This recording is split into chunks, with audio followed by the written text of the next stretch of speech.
I'm here tonight to tell you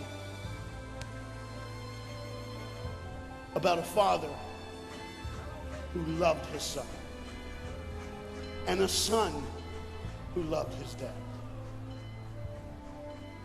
The way this story is going to unfold for you, it's a little bit different because I want to bring it to now.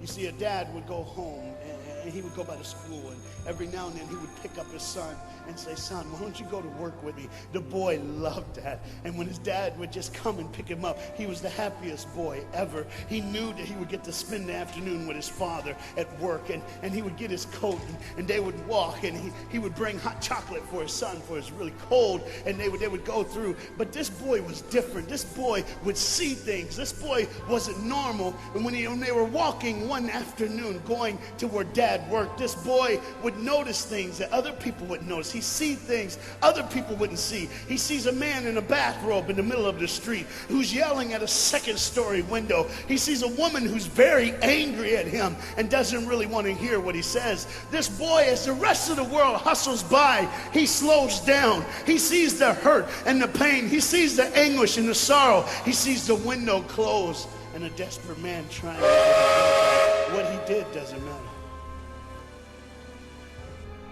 That he hurt him is all that mattered.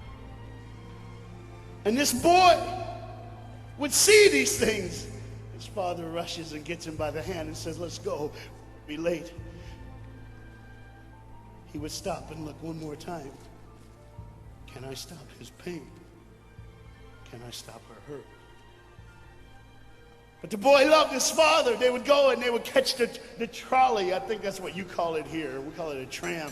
Yeah, I don't know the words. But he would get on there with his dad, and the boy would just notice people. He would look. And that day, one particular, he noticed something as he got on the train. To explain something, as you can hear, there's a train coming, and I got to get through this before the train gets here. He saw a man, he saw a woman. He saw that the man seemed very happy and the woman seemed very sad, and he couldn't understand why they could be together and one be happy and the other be sad. He couldn't understand that, but the little boy knew that there was something wrong. He had this feeling, this instinct that was amazing, how he cared for other people, but he loved none other than his father. He knew his daddy loved him, and as he watched the world and their hurt and their pain, he knew that he would always have a father. But he even noticed this. I need you to understand as you hear this story and get involved in the life of this man and his son.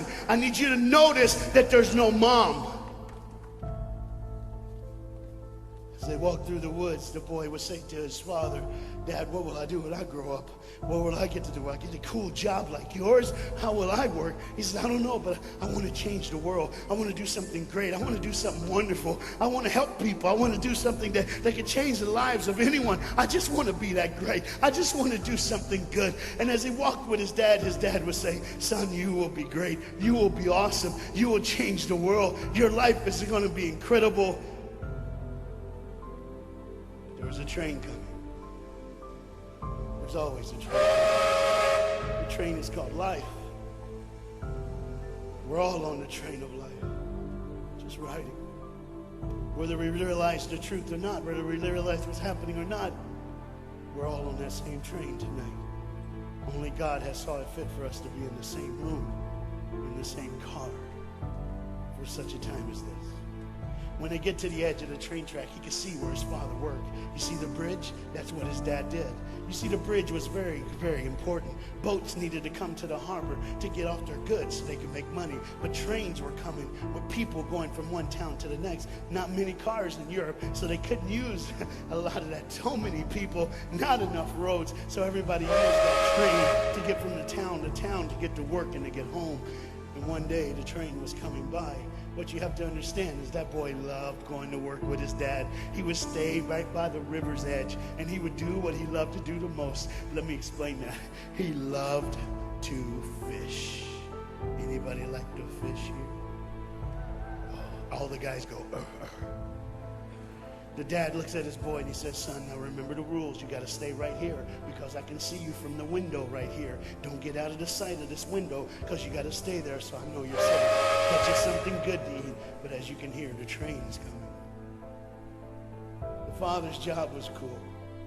If I wasn't a preacher, I wouldn't mind doing that. Get to work. Get grease on you. Even if you didn't have to, you just squirt it on you like you feel like you did something. That's what I would do. There was a boat coming in the harbor. Timing is very essential. I'll go ahead and give you the key. The key is this. There's always a light. Everybody say light. Say it again. One more time. There's a light that the train conductor needs to see. If that light is green, he can go. If it's red, he must stop. You see, God has given us road signs in our life that we must read. Lines that tell us to go and lines that tell us to stop. Whether we read those and believe them or not is up to us. That's why some of you have fallen and you cannot get up. But tonight, that's why I'm here.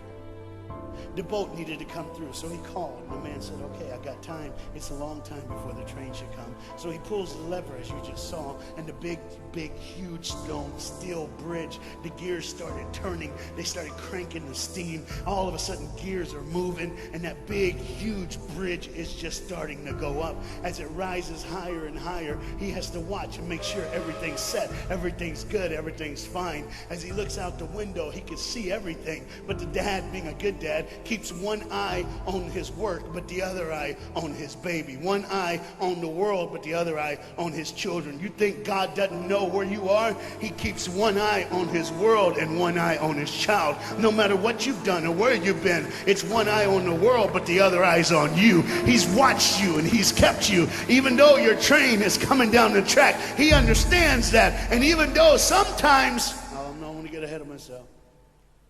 See the red light? He didn't see it. So many times we don't see the red light. See, to say the train was early. The boy can hear and see the steam. And he looks and says, Daddy, the train. Daddy, the train's early. Daddy, you got a daddy. Hey, Daddy, the train.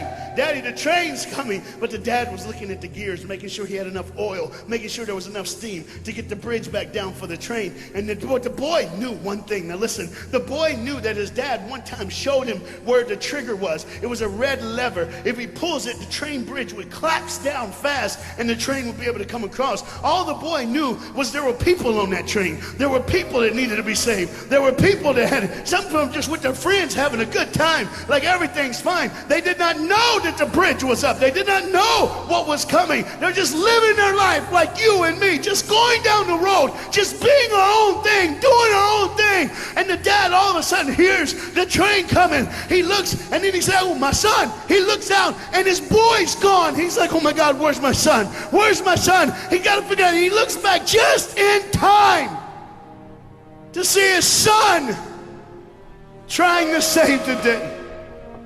All he had to do was pull that lever. He reaches in to pull it, and the boy pulls too far, and he falls in the hole. Now it's on the father. And God the Father, did you hear me? God the Father has to make a choice. It's his now. Do I save my son, or do I save the world? But they don't even know.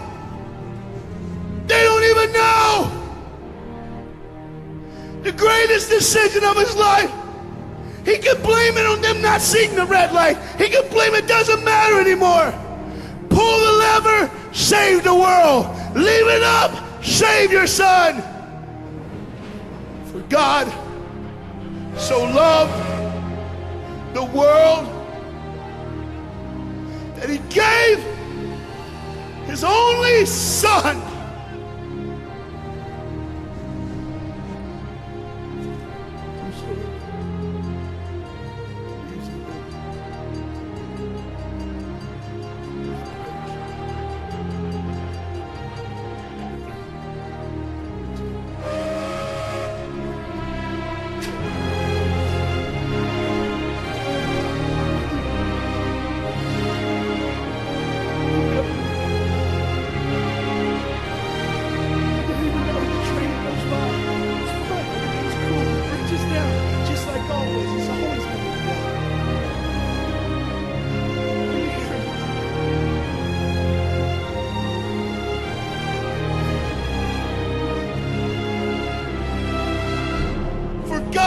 So loved the world that he gave. And you know what's amazing? I wonder what God did right when his son died on that cross. When he breathed his last breath, when he took that breath and he breathed and it was over.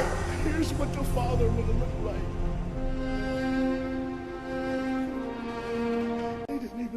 just trying to think of their life, just trying to figure out what they're going to do next, just thinking about the person they're going to see, the people they're going to hang out with, just trying to be just loving, caring. Doesn't matter if you're blind. Doesn't matter if you're putting on a little more makeup, trying to look pretty for somebody, or just wearing another mask. It doesn't matter. God gave his son for you. What will I do when I grow up? Where will I go when I grow up? What will I change? And there was a girl in the bathroom on the train, liquefying her heroin to shoot up one more time. He died for her. He died for her. But in one moment, are you listening? In one moment, as the Bible says, everybody gets a chance. In one moment, to see the look of the Father when he knows when you realize what he did for you, when you realize the sacrifice, when you realize he let his son die so that you can live, when you realize what he did, no matter what you're doing, no matter where you're at in this life, no matter what you're a part of, you gotta stop. You gotta stop. Even if it's for 1 second, and think, my God, he did it for me.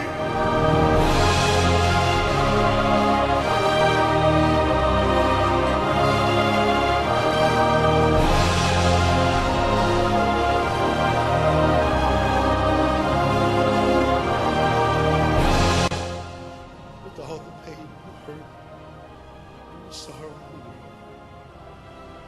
he did it for you. That's why you're so quiet. You see, the train's coming. The train's coming.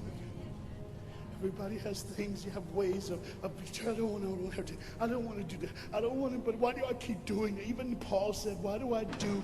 My flesh tells me, and I do what I know is wrong, and I don't do what I know is right. You got to understand tonight, the fight is on, and we can win. We become more than conquerors through Jesus Christ. And I'm not preaching just for me. I'm preaching on behalf of you. But what you got to understand is, there had to be a moment in those 3 days when Jesus died on a Friday and rose again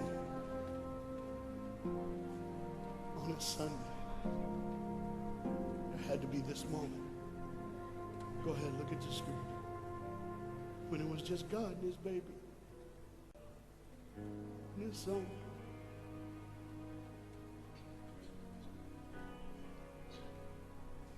Every sin that's ever been committed in this earth is rolling through your mind right now. I'm here to tell you that as the sun sets in the afternoon, the sun will rise again. And when the sun rises again, you cannot change your past, but you can change your future. You see, it's always a different day. One day someone lives, the next day they die, the next day you wake up and you're still living. You're like, why am I going to live? Why does this have to be my turn? Why can't I? You can just preach. I could have stopped, but I need you to see the whole picture here.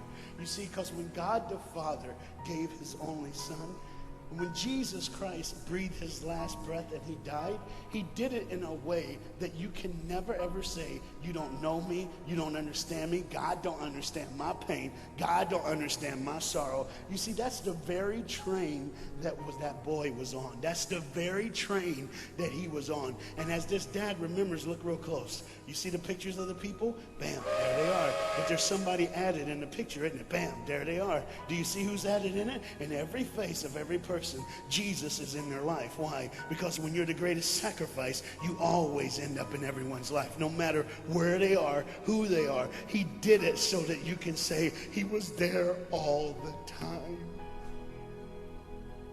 waiting patiently in life. Jesus Christ was there all the time. And the train keeps going. The train keeps coming. Train keeps moving. People keep living and people keep dying. And God the Father just watches it all. One eye on the world, the other eye on you. Some of you are starting to figure it out. You're like, what is he looking for? Just one girl. Because see, that whole horrible day, God only had his eyes on one person. And it was just a day on the street corner. When he walked by, he saw a girl with a baby. And she saw him. Do you get it? Old things are passed away. Behold, all things become new. He did it so that we can live. No matter what the sin, no matter what the pain, no matter what the sorrow, the sacrifice was perfect. It was perfect. And it was for you. And God the Father watches it all unfold.